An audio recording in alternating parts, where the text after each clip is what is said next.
Welcome to Kenton's videos. Enjoy the video.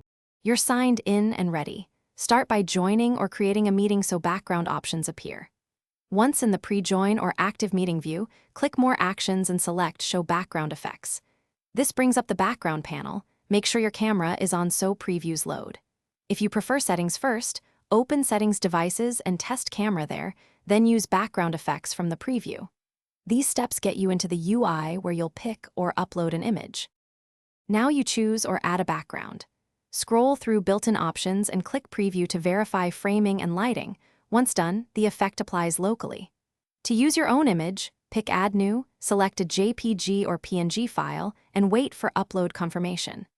Keep subject contrast in mind so teams can separate you from the background. If edges look rough, try a higher resolution image or slight room lighting adjustments. When satisfied, click Apply to set it for the meeting. Finish by clicking Apply and confirming the look in your live video. Once done, your chosen background stays for the meeting. If it doesn't appear, toggle your camera off and on or leave and rejoin the meeting to force a refresh. Make sure Teams is updated. Older clients and some browsers lack full support. If the subject edges are fuzzy, boost front lighting, wear contrasting clothing, or enable the green screen option if available. These quick fixes improve background separation immediately. Thanks for watching. Consider subscribing if we helped you.